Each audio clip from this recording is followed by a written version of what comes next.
Halo teman-teman semua, selamat datang kembali di seri video filsafat untuk pemula. Kali ini kita akan membahas seorang tokoh revolusioner yang bukan hanya saja dia adalah seorang filsuf, tapi dia juga seorang psikiater dan sekaligus aktivis kemerdekaan. Namanya adalah Frantz Fanon. Frantz Fanon adalah seorang pemikir besar yang dikenal karena analisisnya tentang kolonialisme dan dampaknya pada psikologi manusia demikian luar biasa. Nah, bagaimana pemikiran Fanon membentuk perjuangan anti kolonialisme di abad ke-20? Mari kita lihat seperti apa pemikirannya dan mengapa pemikirannya masih relevan untuk kita bicarakan hari ini. Tapi sebelum kita membahasnya secara lebih mendalam, kita mulai dulu seperti biasa mengenal siapakah filsuf kali ini. Frantz Fanon, dia lahir tanggal 20 Juli 1925 di Martinique, sebuah koloni Prancis di Karibia. Nah, Fanon tumbuh di tengah masyarakat yang terjebak dalam struktur rasial kolonialisme, di mana pada saat itu di Martinique itu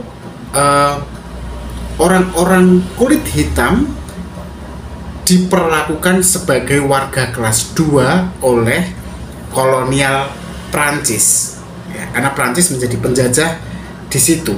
Nah, setelah Fanon ini menyelesaikan pendidikan awal dia, Fanon kemudian bergabung dengan angkatan bersenjata Prancis selama Perang Dunia Kedua, di mana Fanon ini berjuang bersama tentara Prancis melawan pasukan Nazi. Pengalaman Fanon sebagai seorang prajurit kulit hitam di antara keseluruhan batalion kulit putih Prancis ini membuat dia menyadari adanya diskriminasi rasial di dalam militer, dan bukan perangnya saja yang meninggalkan bekas luka dalam dirinya, tetapi perlakuan ketidakadilan karena dia kulit hitam itu meninggalkan bekas yang mendalam, selain dalam hatinya tapi juga dalam pemikirannya. Dan itu kemudian menjadikan dia setelah perang berfokus pada perkara ketidakadilan rasial dan kolonialisme. Teman-teman, setelah perang usai, Fanon kemudian belajar psikiatri di Prancis dan dia akhirnya bekerja menjadi seorang psikiater di Aljazair. Nah, Aljazair itu pada masa itu belum menjadi sebuah negara yang merdeka, tetapi masih juga menjadi koloni dari negara Prancis. Nah, mari kita lihat bagaimana pemikiran Fanon mengenai kolonialisme dan dampak psikologisnya bagi kaum tertindas. Jadi Frantz Fanon itu mulai memperhatikan dampak kolonialisme itu tadi tidak hanya terjadi pada struktur sosial, tetapi juga ternyata pada jiwa manusia.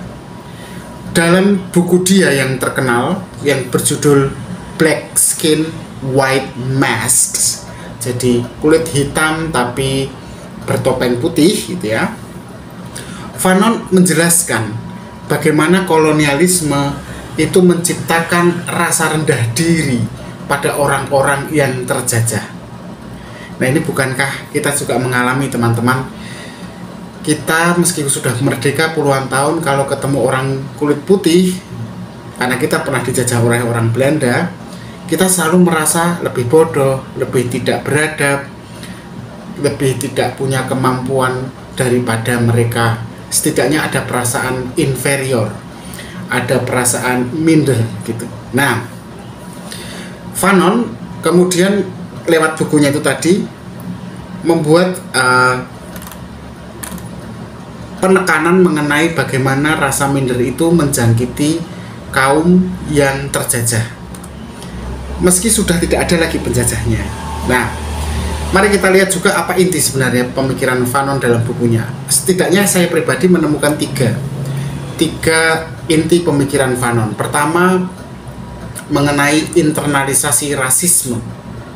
Jadi internalisasi rasisme itu begini, orang yang terjajah itu seringkali dipaksa untuk mengidentifikasi dirinya sendiri dengan budaya dan nilai penjajah, sehingga membuat mereka kehilangan kemampuan mengidentifikasi berdasarkan identitas asli mereka.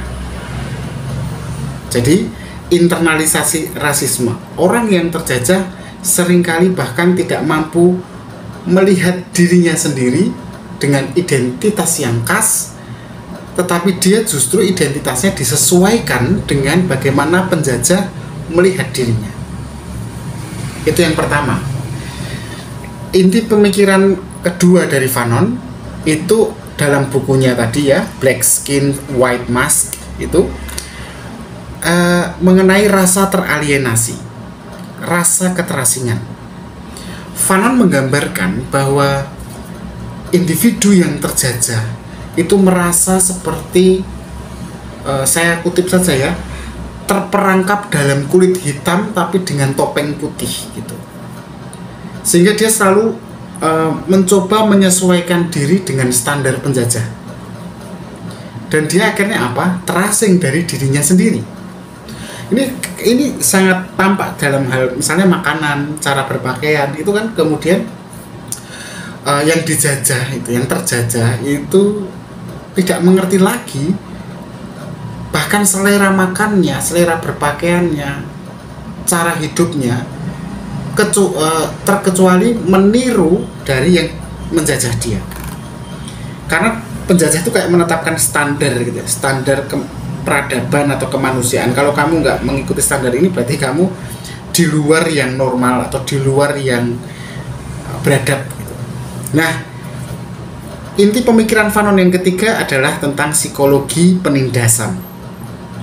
Fanon menggunakan pengalamannya ini, dalam hal ini kan dia psikiater ya, dia menggunakan pengalamannya dalam bidang psikiatris untuk menunjukkan bahwa kolonialisme tidak hanya merampas tanah, teman-teman. Tidak hanya merampas sumber daya bumi, sumber daya energi, tidak, tapi kolonialisme merusak kesehatan mental. Nah, itu buku dia yang pertama, White Mask, Black Skins White Masks. Nah, Fanon itu juga membuat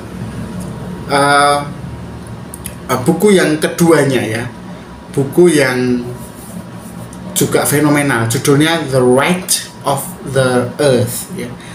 Jadi Fanon pada tahun 1961 itu menerbitkan karya magnum opusnya yang judulnya The Right of the Earth atau Kaum Miskin di Muka Bumi. Nah, buku fenomenal ini sebenarnya isinya adalah manifesto untuk perjuangan pembebasan melawan kolonialisme. Ada beberapa ide utama dalam buku itu, supaya teman-teman nanti kalau mau membaca sendiri sangat dipersilahkan, tapi saya coba menarik tiga isi utama dalam buku itu, dalam pemikiran Fanon yang tertulis dalam buku itu. Pertama adalah mengenai kekerasan itu sebagai alat pembebasan. Kekerasan sebagai alat pembebasan. Jadi Fanon berpendapat bahwa kekerasan seringkali memang diperlukan untuk mengakhiri sistem kolonial. Karena kolonialisme sendiri itu adalah kekerasan yang terinstitusionalisasi, yang terlegalkan bahkan dalam beberapa kasus. Hati-hati ya, ini ide utama dalam bukunya itu, The Right of the Earth. Kemudian yang kedua adalah dekolonisasi. Jadi proses melepaskan diri dari kolonisasi itu harus dengan atau sebagai dipandang sebagai kelahiran kembali atau rebirth ya, rebirth, kelahiran kembali. Jadi menurut Fanon itu dekolonisasi itu bukan hanya tentang kemerdekaan secara politik lepas dari negara penjajah ya, tapi juga tentang bagaimana membangun kembali, melahirkan kembali identitas dan martabat bangsa yang sudah dirusak oleh kolonialisme. Kemudian inti ketiga dari pemikiran Fanon dalam bukunya yang The Wretch of the Earth tadi, kaum miskin di muka bumi ini, itu tentang pentingnya rakyat jelata. Jadi Fanon percaya bahwa kelas pekerja dan kaum tani itu punya peran sentral dalam perjuangan melawan penjajah dibandingkan dengan kaum elit yang seringkali oportunis dan berkompromi dengan kolonialisme. Agaknya di sini Fanon agak banyak terpengaruh dengan Marxisme ya, di mana kelas proletar itu jauh lebih bisa dipercaya daripada kelas borjuis atau kelas menengah bahkan. Nah, teman-teman, Fanon ini tidak hanya berjuang dalam memerdekakan daerahnya sendiri ya, tapi dia juga berjuang untuk kemerdekaan Aljazair. Jadi selama dia bekerja di Aljazair, Fanon ini tidak hanya menjadi seorang psikiater, tapi dia juga seorang aktivis dalam perang kemerdekaan Aljazair melawan Prancis. Fanon memberikan dukungan medis pada para pejuang, dan dia juga terlibat dalam beberapa penyusunan strategi politik untuk melawan penjajah.